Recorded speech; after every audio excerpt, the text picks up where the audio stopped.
But that's where I was saying, like, kind of just being open and present and willing to take a risk. That's been the theme of my entire career. Like, just take the risk and see what happens. This week on Great Conversations, I have the pleasure of being joined by Ashwini Ambarajan, who is an entrepreneur and a venture capitalist. She's built and launched and invested in companies in data, in marketing and blockchain. Ashwini, welcome to Great Conversations. How are you today? I'm good, thank you. Thanks for having me, Nicola. We are going to kick off with your question that has been left by our previous guest. So, Ashwini, how do you show up in conflict in relationships, the good ways and the growth ways? That's a tough question. And I think I show up pretty much how I am in life, which is I'm a straight shooter. I'm not afraid of conflict. And I think I do have a temper. So that's something that's the growth way that I'm working on changing things. But I think I show up in a way that wants to solve the problem. And I think one of the other growth things I've learned is that sometimes in conflict, you need to step aside and you can't solve it in that moment. It needs time to cool down. You need time to think about it, and you can return to the conversation later. And how did you learn that lesson? Like, was there one thing that happened that made you take a step back and think, I've got to, look again at how I'm showing up in situations that are potentially tense or difficult? I think the reason I've been a good entrepreneur, as many entrepreneurs are, is I have a healthy, rebellious attitude towards authority. I have trouble with it. I always have, which is ironic, right? Because being Indian and a woman and a good student, you don't expect those things baked into the personality. And so for me, I think that I've learned it mostly with my bosses when I have had them. I guess I'm really curious what relationship with a boss or a manager of yours was really pivotal in shaping, I guess, who you are today. I think my relationship with my dad was more pivotal than anything else, because I would call him boss number one. And I think that I learned to negotiate with him. And with him, I learned how to negotiate. I learned how to ask for what I wanted in a way that would get him to listen and not immediately say no. I learned how to express what I wanted to do versus what he wanted me to do. And I learned to listen eventually when he had like real advice to give. And I think that those things were super helpful. It's so interesting that you've mentioned listening. I think a lot of people don't know how to listen, not effectively, I'm going to say, rather than properly. Really, there's different levels, isn't there, of active listening. And I'm really curious, like, how did you go about, well, I guess there's two questions. How did you go about developing that as a skill? And then how are you using that to your advantage in order to be successful in any relationship in your life, both, professional and personal? I think that it's not a skill that necessarily comes naturally. I think I started to develop it working in politics right out of college. And then I did political journalism.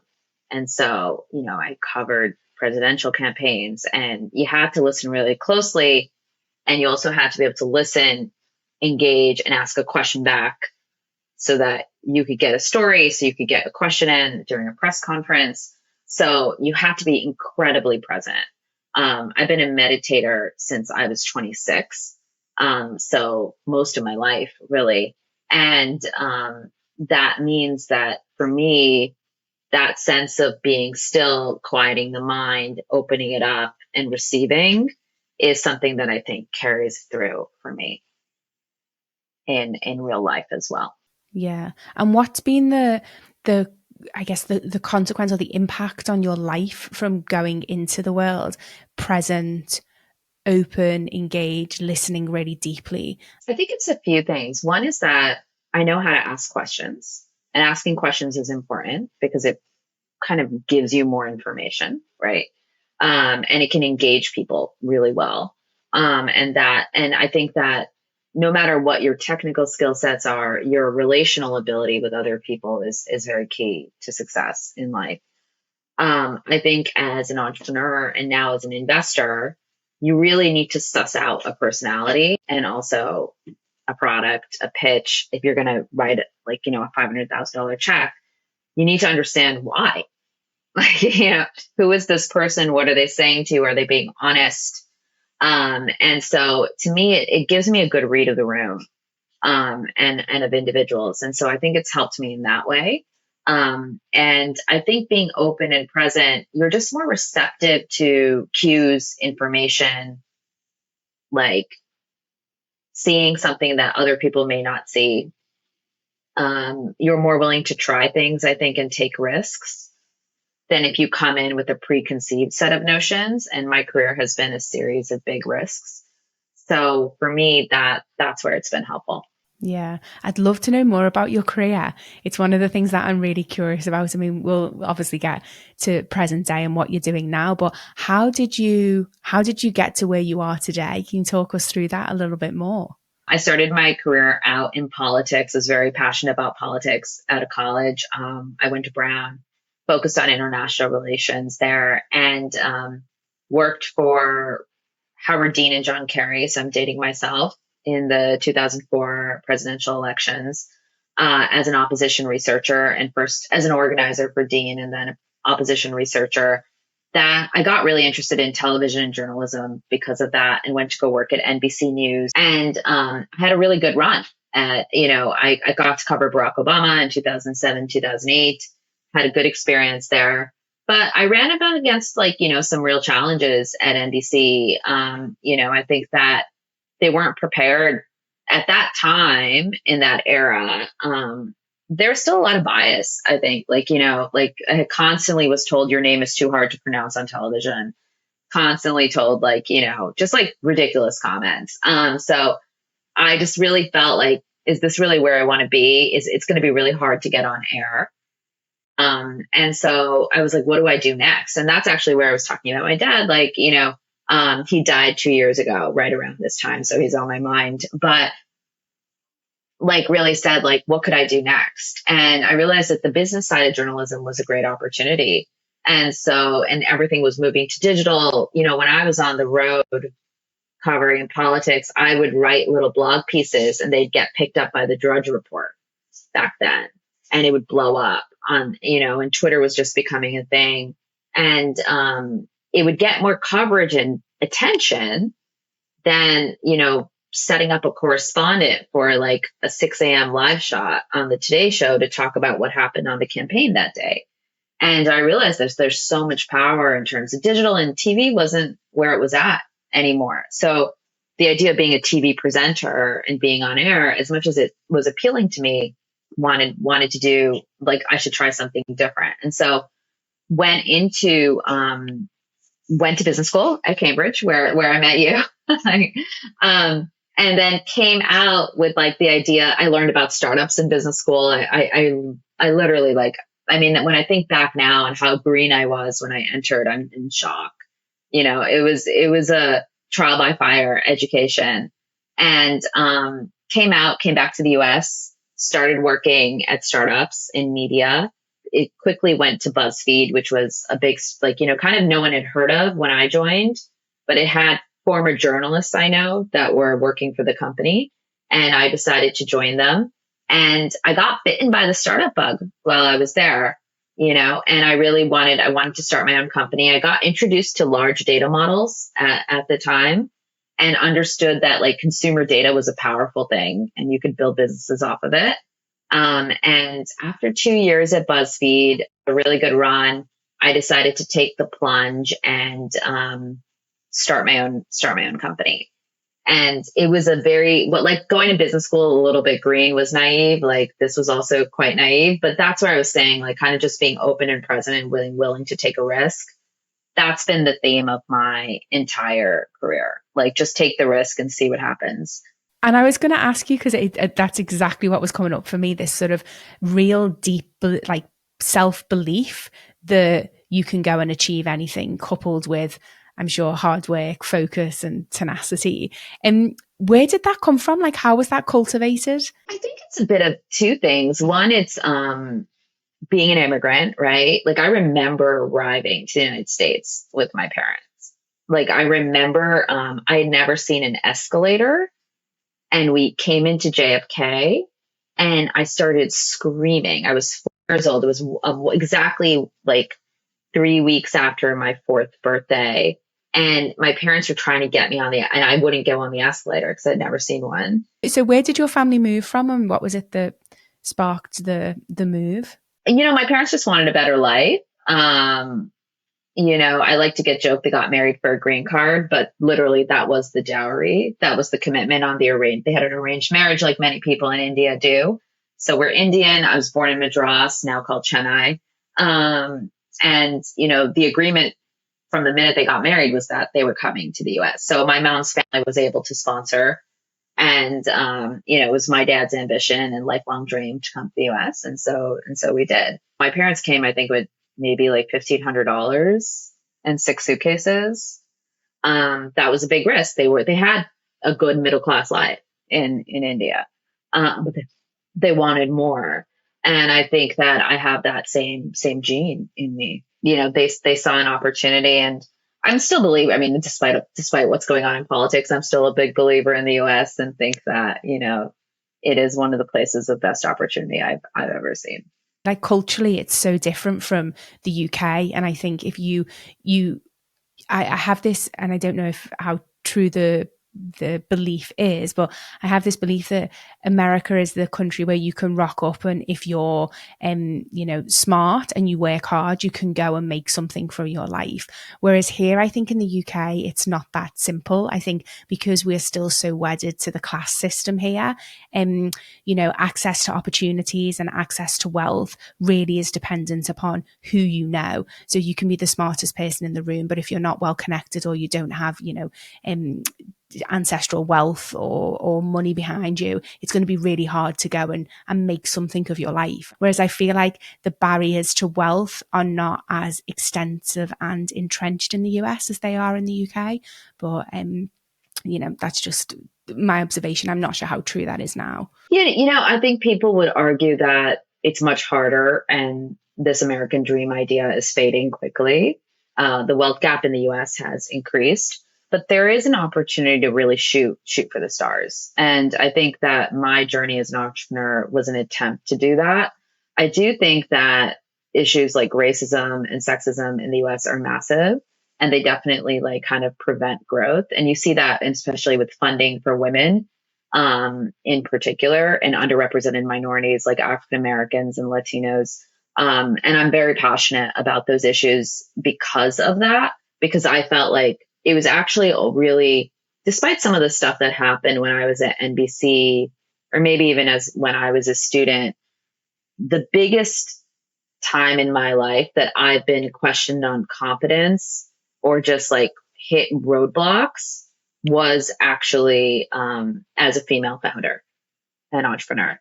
People just did not take me seriously. And I had frequent experiences where I would go pitch to a VC, always male, and they would say, "Oh, you should come work for me or work for my portfolio company," rather than seeing me as someone that could be leading a company on my own and worthy of investment as a leader in my own right.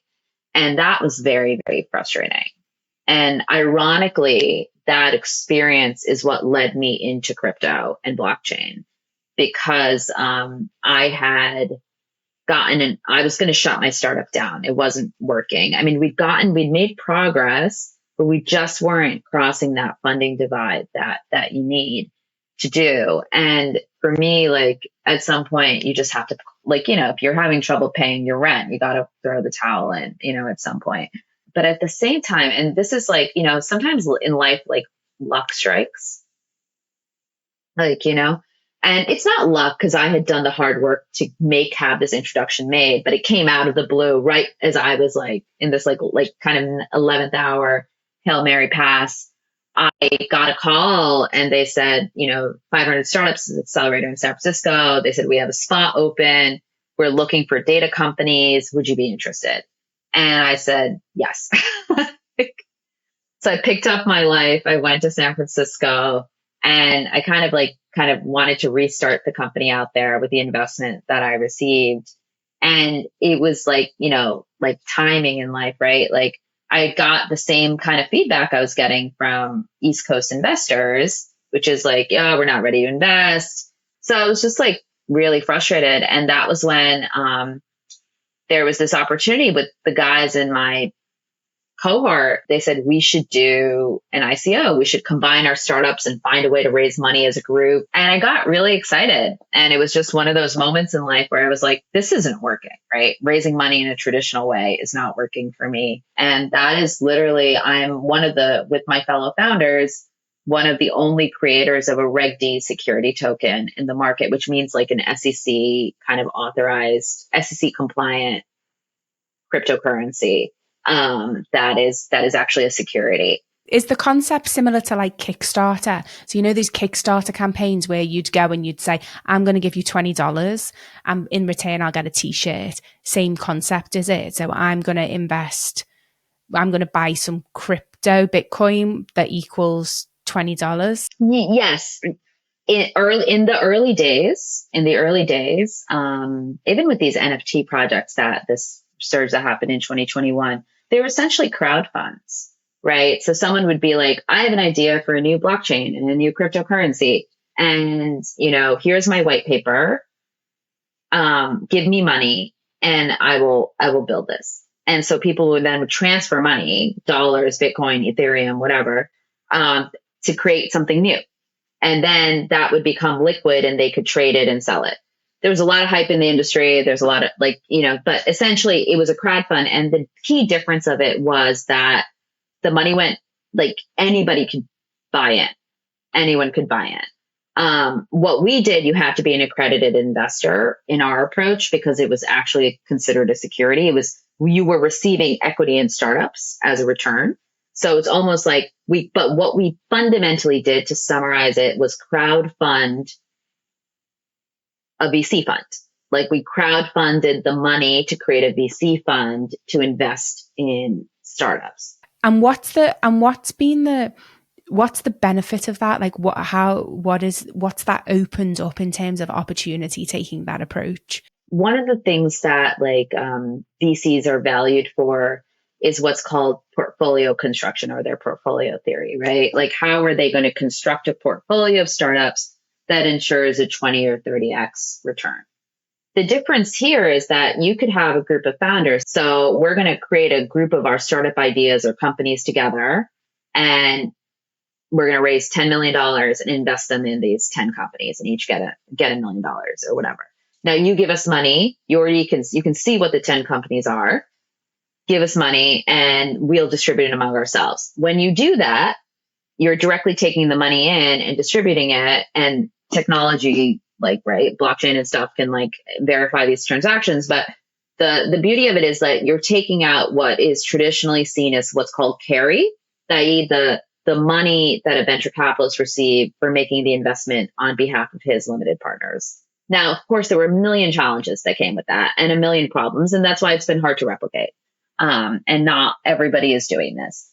But that being said, it could potentially be done. And I feel like we put a model out in the world that represents what a disaggregated system and a cooperative system could look like for entrepreneurs. I mean, there's two things that are coming up for me. First of all, it's like access to vital funding for underrepresented entrepreneurs. Like you're saying, you and I, both female entrepreneurs, we know the statistics around how difficult it is to raise money as a female founder. And then, as you say, overlay that with racial differences, and it becomes even harder. So it's an amazing opportunity from an entrepreneur to sort of open up alternative sources of funding so that we can get our businesses off the ground. But then I'm also thinking that, is it not a great investment opportunity for more of the, I guess, consumer investor? Because at the moment, if you play the stock, and you play the stock market, it's a form of gambling, but you have these VC funds that are making a hell of a lot of money, and it feels like it's an old boys network, and it's a closed community that's really hard to get into. So also I'm hearing what you're saying is it's an opportunity for, the Joe Blogs on the street to go in and invest in these companies and start to make a better return on investment. So it's sort of as you say, it seems very socialist in nature in terms of it's giving an opportunity for more people within society to actually have access to wealth opportunities. Yeah, I mean, I don't think of myself as a socialist. I think of myself as a strong capitalist. But that being said, like, I do believe there's a lot of gatekeeping around wealth creation. So that was a big part of our argument to the market. And what I say, when you were saying there's like this gatekeeping and, it's a more socialist approach, well, I think of it's a more community driven, collaborative, populist approach where we're saying like, you're smart enough because you can read and write and do your research and learn about something, and you're rational and you can make a decision on whether you want to invest or not. Whereas in the United States, like, that's not the requirements to invest in private markets. The requirements to invest in private markets are you have to make a certain amount of income to be able to invest in a private market. And the government's argument is that that is your ability to sustain risk. Whereas I would argue it's actually more of your ability, like your ability to sustain risk is your ability to like read and educate yourself. And, it's your choice to be able to invest what you want to invest. You shouldn't be limited in that way. And so I think those are some of the things I think that as part of this whole resurgence and what's happening with like this technological change around money and the digitization of money, the access to information, the exploration of alternative asset classes, that is also a conversation about wealth and wealth creation. And it's a complicated one, but I think it's something that is quite relevant. And for me, really building this fund out taught me about venture capital. It taught me about investing. It got me interested in it for the first time ever.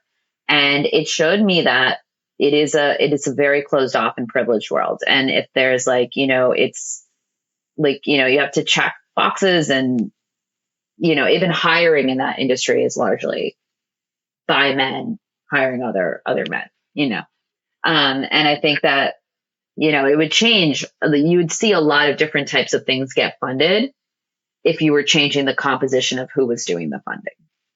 I love what you did and the in trying to open up these markets and open up these opportunities for other worthy entrepreneurs.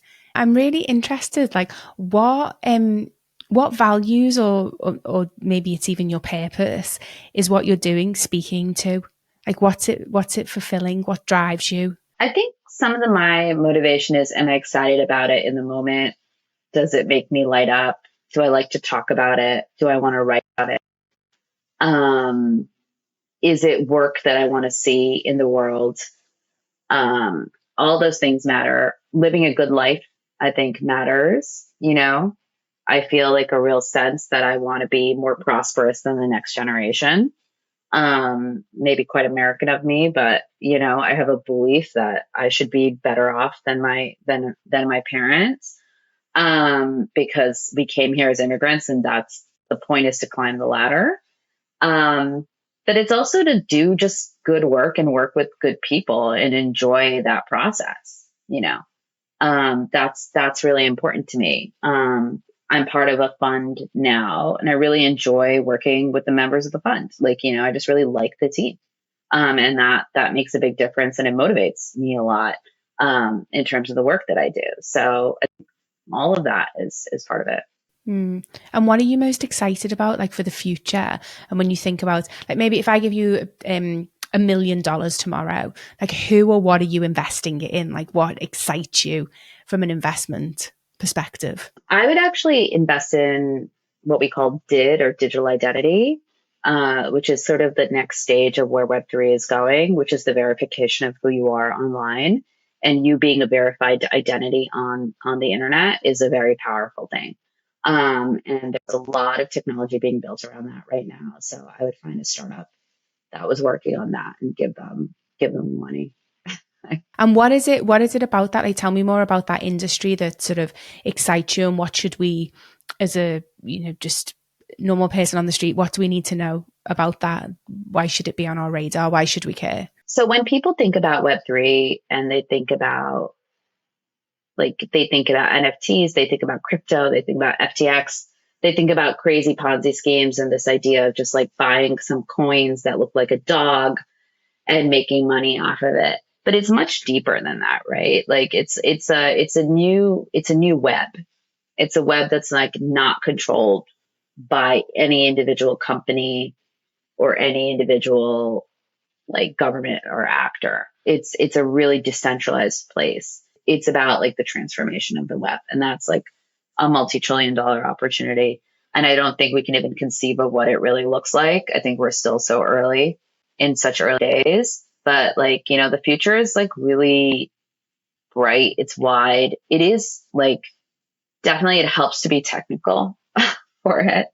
But I think that there's like a lot of skill sets around it, like marketing, writing, communication, sales, that are super still really valuable to help enable that to happen. But I think we're in a time of really disruptive change, like far more than we've seen in the last 20 years. As you're speaking, what's interesting to me is, as we've got in the real world where we live, a lot of really protectionist sentiment and sort of political views rising globally. But yet, what you're talking to seems to be, with this Web3, something that's truly, dare I say, democratic and truly global in nature, and open with infinite opportunity for collaborative relationships and access to wealth and growth opportunities. So I find that really interesting, like this sort of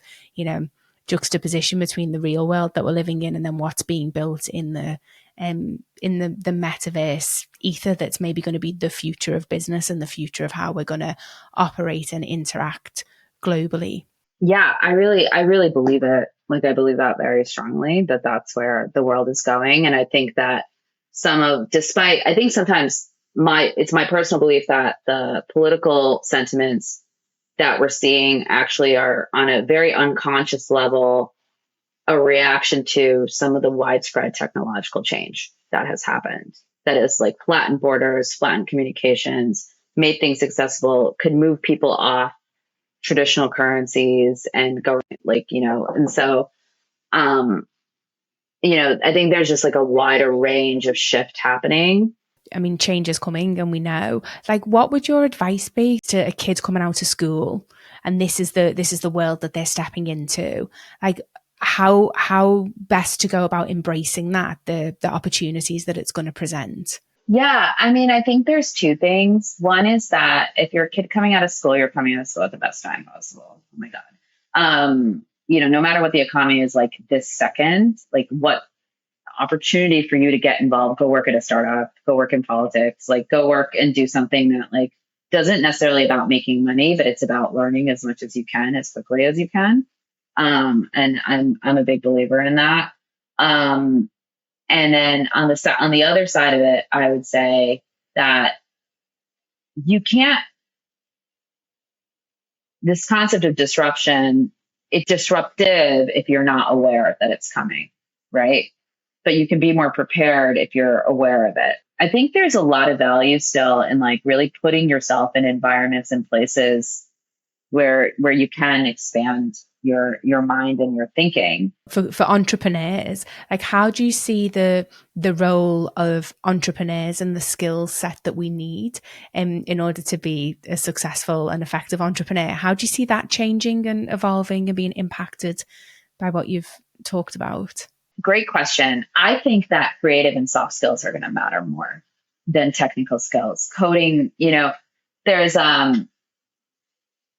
a funny story about Silicon Valley. There's no more true Silicon Valley story, or entrepreneurial story than two subject matter experts looking for a technical co-founder, right? Looking for someone to code it for them, looking for someone to create the tech and the software. I think that kind of thing is going to start going away. because coding has become so much easier, just even on like early models of GPT and Claude and Anthropic. You're just going to see like it's easier to code, it's faster to do these things, the costs are going to go down, it's going to be easier to spin up. And I think like creativity and what makes you human is still going to be in high value, because someone has to sell it, unless you're going to buy it from an AI bot or agent, right? Someone has to sell it. Someone has to like still think about like, does this branding make sense? Make decisions on the spot. I do think soft skills and creative skills are never going to go out of fashion. Yeah, I agree with you. I think that's what I get. That's what we're most excited about, particularly with integrating what we do, is we think the same thing. Like, this sort of fear around AI, but actually I think it presents such an opportunity for us as humans to really lean into what makes us phenomenal as a human, which is our ability to be creative, innovative, build relationships. It's even this term soft skills, it makes it sound like they're easy, but they're not. And I feel like, that's the key for the future, to be able to build your tolerance and your ability to navigate change in a way that's open and collaborative, and to see the opportunities and then go and grab them with both hands, I think is what excites me about the future. And as you say, that's the opportunity with AI. It takes away the sort of day-to-day drudgery of your job and then frees you up to go and do the things that really, I think, matter on a relational human level. So, yeah, I agree with you. Yeah. So, Ashwini, I ask all of my guests, what is something that other people value that you don't? Stability. Ooh. Tell me more. Doesn't surprise me though, given that you've spoken about how much you love risk. Yeah, it's really hard when the rug gets pulled out from under you, incredibly. But I think that if you can find a way to flow with it, there's reward as well. Like, there can be some real rewards. And I think that I like to think I value stability, but I think that I secretly have definitely bucked that path as much as and oftentimes when I purposely sought it out, like I'll give you an example. I went to go work at Amazon and it was the stable thing to do. It was the right thing to do. It was like great salary, great people, good job. And I got laid off in 6 months. And it really, really took the wind out of me. And I realized that, well, why, I'm upset because I had thought I had chosen the safe choice. But I think we live in a world where there are fewer and fewer safe choices. And so you need to be able to ride the risk and ride the wave a little bit. And in order to do that, I think it's finding ways to create security for yourself, but expecting like, sort of like this kind of the stability is like sometimes not there. And what do you do that helps you embrace holding stability lightly? A lot of therapy. Love therapy. Can't go wrong with therapy. Love a bit of therapy. There's a lot of therapy. I don't know. Just a therapist. Get yourself a therapist. Is that what we're saying? Get a good therapist. Yeah, a good therapist. I love it. Well, on that note, Ashwini, thank you so much for your time. I've really enjoyed our conversation. I have learned so much. I'm excited to go and learn more about this Web3 and to delve into that and see what opportunities are there. So, yeah, I've learned a lot. So thank you so much. I've really enjoyed our conversation. Thank you for having me. It was so great to talk. I was so inspired by Ashwini's tenacity and perseverance, her resilience to keep going in pursuit of the vision for her life and her passion, irrespective of all the obstacles that she faced. And yes, a part of that is baked into Ashwini's personality, but you can also build the skills that make you more resilient, particularly when you have a vision for your life. And so if you're at a point in your life where you're wanting to maybe navigate career or bring more purpose or resilience into your life, then please check out Integrate, www.integrate.net. We have tons of resources for you to help you get started. As always, I want to say thank you to my editor, Stian Moritz, and musician, Jamie Jenkin. I'm sending you all so much love. Bye for now.